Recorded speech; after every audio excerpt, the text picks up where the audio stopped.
Hello guys, and welcome back to the channel. And today we're doing a quick update on my chickens. This channel covers everything about my lifestyle here in North Cornwall, not just the crafting, the wild camping, bushcraft, and doing things out on the coast. It covers everything about, well, as I've just said, my lifestyle here in North Cornwall. And chickens have become, keeping them, part and parcel of our outdoor experience and living in the countryside. It gives us that connection to where your food comes from, which is good for the kids to see, and we've kind of built it into our routine and we enjoy it now. It's the first thing you do in the morning. You feed them and you check for eggs. I've got two things I'm going to discuss today, but the first thing is, and I'd forgotten about it, last October I had a rude awakening when I switched on the TV and I found out chickens had to be registered, or you were actually breaking or creating a criminal offence. I do have a video back then when I came across this issue, and my wife registered the chickens and did everything that we were supposed to do, and I kind of forgot about it. But just the other day I then had a piece of paper come through to me, and it's my official registration of my flock. So that's the heading on my piece of paper, and it's headed the Animal and Plant Health Agency, and obviously the address and contact details for them. So it's this agency or group of people or organisation that my chickens are now registered to. Right then, you actually have to register your chickens, whether you've got one pet one running around your garden, whether, like me, you've got four which you use for your own personal needs, like eggs or possibly meat, but they all have to be registered, all the way up to if you're running a proper poultry business. I'm not quite sure of the figures on how many you need anymore. You would need to check that out online on the government websites. But yeah, every single one of these birds is now accountable. So what information is on this piece of paper, this registration? Well, it's got a lot of personal details, so I'm not going to just plant it up in its entirety, but basically it's headed with that organisation, the Animal, Plant and Health Agency. Obviously its address, which you've seen, it's got my wife's address. You're given a reference number and then you go straight into it, and yeah, it's Dear Mrs. Mount, which is my wife, the APH registration. They call it a registration, but in effect it's a license. But yeah, let's go straight into it. It gives you a ID number, and then you go down into the registration contact details, and basically it's the type of registration. It's headed as person, your telephone number, fax number and mobile phone number. That's pretty straightforward. And then you have the following units registered. You get a reference number in a box, then you got another box, the unit type. Obviously that must mean the description of the animal, because we've got chicken in that box. Then it's got herd stroke fox, and not fox, flock. Herd stroke fox. I'm thinking of foxes. I'm soon be out on patrol to make sure no foxes are getting at my chickens. That's what's on the back of my mind. But no, it's got herd flock in the next box. We've got nothing there because we've got 4 chickens. It's called a flock, but in reality it's not. I presume you have to, for there to be anything registered there, a number or something, it may need more than 50 birds or something. I'm not too sure. You'd have to look up on the government web page or website regarding this. Primary location name, obviously it's got my address here. Relationship to the unit, so that's obviously got our primary, it's got primary location there, which basically means our address is where those chickens reside. I suppose you could have your address registered and then an allotment where you keep your chickens, but the chickens live on my address because I have the room and I back onto open countryside and fields, so I can get away with it. Primary keeper, that's Jamie, my wife, although I do all the looking after because obviously she's unable to do that, so I do that. Then you go down to, you have the following locations registered. Yet again, a reference number, location name, that's my address. Then it goes location address, then it goes into the full address then. Location map reference. Well, it's got an SX prefix, so that's an OS map number, which basically the UK is made up of various squares and blocks put into designated map recognitions. SX prefix is pretty much the box that would fit my area. And then it's got the, what's it, 1, 2, 3, 4, 5, 6, 7, a 10-figure grid reference, so they can almost pinpoint the exact location of the chickens in my garden. And then it's got a CPH box. I'm not sure what that stands for. There's some figures in there and I don't know what that's for. But there is a comprehensive amount of information there just for 4 chickens. And like I said, it's a registration document, but I'm more inclined to call it a license from my personal belief. But it is a registration document so far as, you know, I suppose legal purposes. So yeah, I now have my piece of paper to say my chickens are registered, and I'd all but forgotten about it because, like I said, it was October when all the panic ensued to try and get the chickens. I presume there were so many small chicken keepers like myself phoning up and trying to get hold of the paperwork because they didn't want to get a fine or a criminal record or be on the wrong side of the law. But yeah, it's just another small sad demise within the countryside of Great Britain, where now you can't even have a couple egg-laying birds in your back garden without the government actually having them registered and keeping track on them. So yeah, it's finally happened. I do have my paperwork. The other issue I'm going to talk about now is a little bit more delicate, and we'll dive into that. It's just as well I'm not out wild camping or bushcrafting or doing anything of that nature. Got a slight little chesty cough.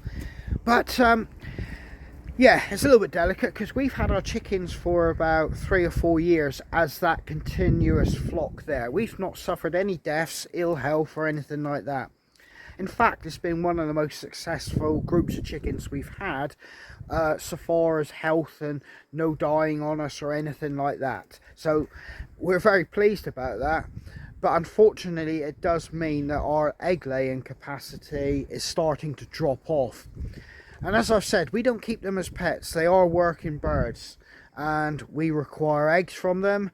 Our feed, a bag of food, which we're paying, it's dropped in price actually. We're getting it for like about £9 a bag. That does us a month with those 4 chickens. They do supplement their feed through insects, nibbling at grass that grows through, you know, and they scratch around for insects in the dirt. So they do supplement their food, but they have to produce eggs for us. And they're getting to that age where their egg laying capacity is dropping off. In fact, one of the birds, Bluey, which is the cream leg bar, which is the grey blue coloured one you may have seen, she wouldn't lay that many eggs anyway in a year because of the breed. She's kind of like an older breed, so she kind of, whereas the brown ones are like a commercially bred chicken and they're bred simply just to pump eggs out. Now, my chickens live pretty much a free life, and that might sound stupid me saying this, because they've got this run here and they got the other one. They've got somewhere they can perch to get off the floor. That's an inherent instinct for them. They like to get off the floor now and again, because obviously they're a jungle bird and they're predated on by snakes and things like that. So quite often you'll find them all sat up there, and it's something they do just to relax. But they're free to come and go and roost whenever they want, and wake up and go out and start their day whenever they want. They actually, as you can see, I've got no doorway there. They can come and go, well, as the seasons dictate. Obviously in the summer they come out earlier and they go to bed later. In the winter it's the reverse. And your eggs from the chickens are, well, directly related to that as well. Right, you can see all those scratch bowls, and that's where they bathe. They bathe in all that dry, dusty mud. And what they do is they roll around and clean their feathers.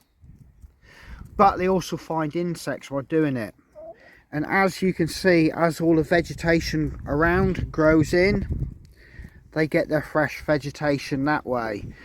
But because we've had them for so long, these birds aren't producing the quantity of eggs that they used to, and we're in the process of debating whether do we cull them and start a new flock.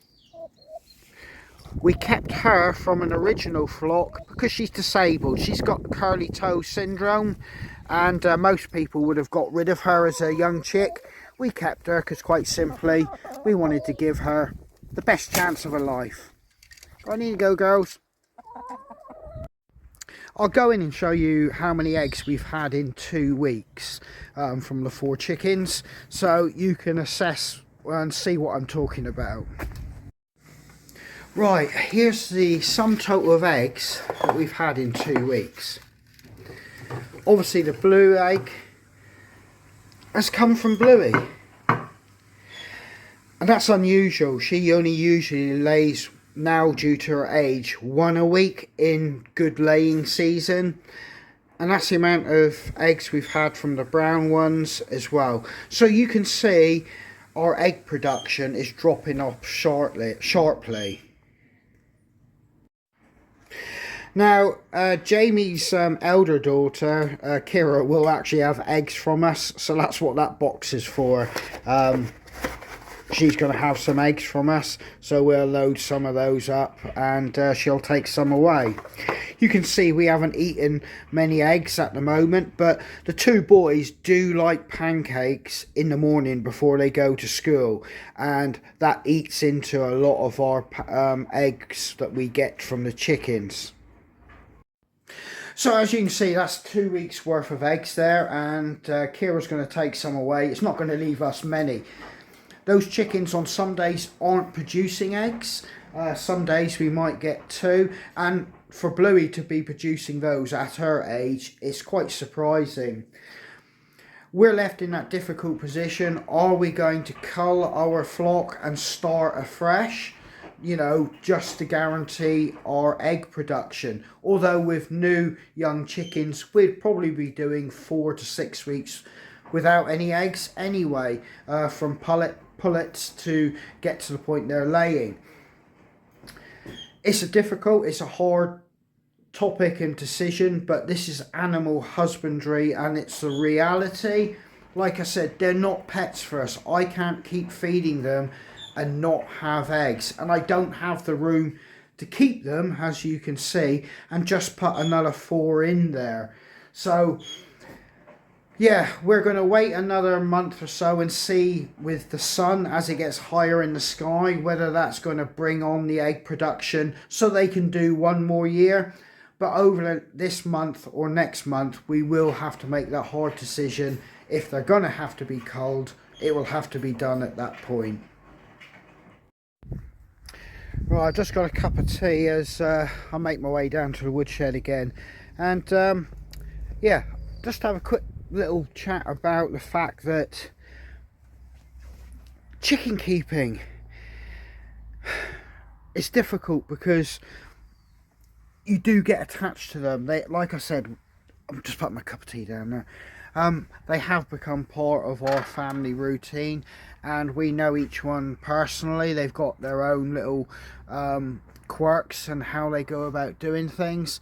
So it's reached that point. Like I said, it's never such a big deal because it's one that you may find passed away, or one becomes ill, so you then have to dispatch it and obviously you replace it.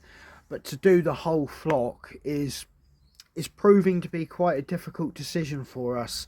And you know, we've involved the kids in it as well, and because like I said, it's part of our country life. But yeah, we're struggling to make that ultimate decision on this one. So is that wasteful if I don't actually eat the chickens? Well, what will happen is we'll cook them and give the meat to the dogs or cats. I have incinerated the odd one when I thought to myself, how did it die? Was it suspicious, like an infection or something like that? I will incinerate it. So the meat isn't going to be wasted, but it still doesn't distract from the fact that it's still quite hard to actually lose a complete flock in one go. As I've said, it is eggs, primary eggs for us. They aren't pets, even though we do become attached to them. So it's still not going to be easy if we do make that decision to cull them. So we've been keeping chickens for many years now, and we're very happy with how we keep them and our practices, and they live a pretty long lived life here and a happy life. They live their life by the seasons. They've got room to scratch around, do what they want to do. They can perch off the ground, and they've got their social hierarchy in there, and they get to scratch around for bugs and things like that. They're totally content. I can't let them into the garden. Not only do we have a big fox issue around this area and that, they would totally destroy your garden, and they wouldn't just stay in mine. They'd go into the neighbours and they'd wreck their gardens. But this is the one thing I always try to explain to people thinking about getting chickens. Not only the practical side of it, of the husbandry and keeping them, it's that fact, what are you going to do with that chicken when it stops laying eggs? If you've not got that chicken specifically for meat, which the culling would be a normal part of the scenario, a lot of people don't understand a chicken doesn't continually lay eggs. It will gradually drop off the quantity and the amount of eggs if it has a long and happy life. And then you're left pretty much with a bird just strutting around your feeding. So you have to be prepared for that to be a long-lived pet that you will be feeding. And if you're not concerned about eggs, that's fine. But for me, the chickens have to provide me with eggs in return. So all those issues for me will come to your doorstep if you're prepared or thinking about starting chicken keeping and your main purpose is eggs, like me. So as you can see, they are extremely healthy chickens. They've molted, they've got their new feathers back, and they're looking showcase examples of chickens. Bluey as well, she's got all her feathers back and looking really ready for the summer.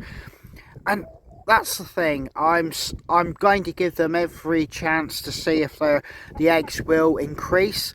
So, you know, this month or next month we'll see where our egg production is. It's all relevant to the season and how much sun we're getting. I mean, look at the feathers on Bluey there. A really beautiful bird. And she's done us proud for eggs. And so is these girls here.